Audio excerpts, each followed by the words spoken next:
ವಿದ್ಯಾರ್ಥಿಗಳಿಗೆ ಇನ್ನೂ ಸಾಕಷ್ಟು ಅನುಕೂಲಗಳನ್ನ ಮಾಡಿಕೊಡೋಂಥ ಒಂದು ದೂರದ ದೃಷ್ಟಿಯ ಒಂದು ಆಲೋಚನೆ ನಮ್ಮ ಸಂಘದಲ್ಲಿದೆ. ನಾವು ಸ್ಕಾಲರ್ಶಿಪ್ ಜೊತೆಗೆ ಗೋಲ್ಡ್ ಮೆಡಲು ಕೊಡ್ತಾಯಿದ್ವಿ.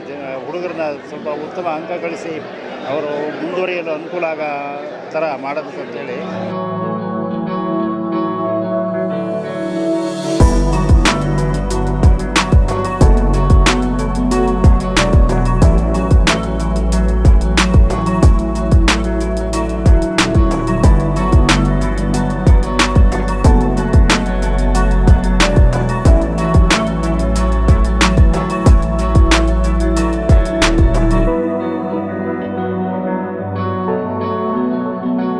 ನಮ್ಮ ಸಂಘದಲ್ಲೇ ಒಂದು 430 ಜನ ಸದಸ್ಯರಿದ್ದಾರೆ ಹಳೆ ವಿದ್ಯಾರ್ಥಿ ಸಂಘದಲ್ಲಿ. ನಾವು ಪ್ರತಿ ವರ್ಷ ಹೊಸ ಮೆಂಬರ್ಗಳನ್ನ ಮಾಡೋವಂಥ ಪ್ರಯತ್ನ ಮಾಡ್ತಾಯಿದ್ದೀವಿ. ಇನ್ನೂ ಸಂಘನ ಹೆಚ್ಚಿನ ಮಟ್ಟದಲ್ಲಿ ಅಭಿವೃದ್ಧಿಪಡಿಸ್ಬೇಕು ಅಂತ ಪ್ರಯತ್ನ ಮಾಡ್ತಾಯಿದ್ದೀವಿ.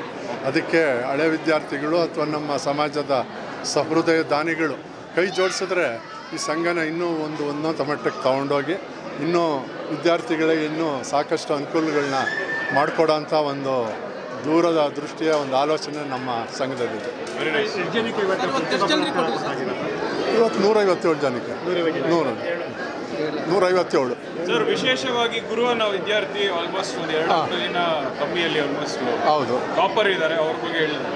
ಅವ್ರ ಬಗ್ಗೆ ಅವನು ಆಲ್ಮೋಸ್ಟ್ ಸ್ಟೇಟ್ ರ್ಯಾಂಕಿಗೆ ಹತ್ರ ಇದ್ದಾನೆ. ಇನ್ನು 2 ಮಾತ್ರ ಕಡಿಮೆ ಇದೆ.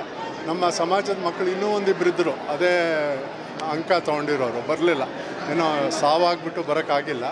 ಹಾಗಾಗಿ ಅವರು ಕೂಡ ಪ್ರೇರಣೆ ಬೇರೆ ಮಕ್ಕಳಿಗೆ ಅಷ್ಟು ಮಾರ್ಕ್ಸ್ ತೊಗೊಂಡು ಇಲ್ಲಿ ಬಂದು ಒಂದು ಸನ್ಮಾನ ಸ್ವೀಕರಿಸಿ ನಾವು ಕೊಡೋವಂಥ ಒಂದು ಸಣ್ಣ ಮೊತ್ತ ಆಗಿರ್ಬೋದು, ಅದೇನೋ ಪ್ರತಿಭಾ ಪುರಸ್ಕಾರ ಅಂತ ಪಡೆದ್ರೋ ಅದು ಒಂದು ಅವ್ರಿಗೆ ಪ್ರೇರಣೆ ಆಗುತ್ತೆ.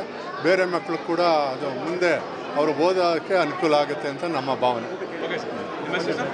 ಎಂ ನಾಗರಾಜ್, ಅಧ್ಯಕ್ಷ, ಹಳೆ ವಿದ್ಯಾರ್ಥಿ ಸಂಘ. ನಾಗಪ್ಪ, ವೈಸ್ ಪ್ರೆಸಿಡೆಂಟು, ಹಿಡಿಗರ ಹಳೆ ವಿದ್ಯಾರ್ಥಿ ಸಂಘ. ಮೊದಲು ನಾವು ಸ್ಕಾಲರ್ಶಿಪ್ ಜೊತೆಗೆ ಗೋಲ್ಡ್ ಮೆಡಲು ಕೊಡ್ತಾಯಿದ್ವಿ.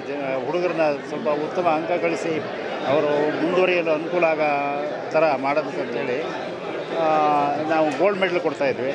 ಅದು ಈಗ ಗೋಲ್ಡ್ ಮೆಡಲ್ ನಿಲ್ಲಿಸಿದ್ದೀವಿ. ಯಾಕೆಂದರೆ ಗೋಲ್ಡ್ ರೇಟ್ ಜಾಸ್ತಿ ಆಗಿರೋದ್ರಿಂದ ದಾನಿಗಳು ಸ್ವಲ್ಪ ಕೊಡೋದು ಕಷ್ಟ ಆಗ್ತಾಯಿದೆ.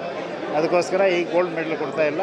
ಅದ್ರ ಬದಲಾಗಿ ಅವ್ರು ದುಡ್ಡೇ ಕೊಡ್ತಾರೆ, ದುಡ್ಡನ್ನೇ ಅವರಿಗೆ ಸಹಾಯಧನ ರೂಪದಲ್ಲಿ ಕೊಡ್ತಾರೆ.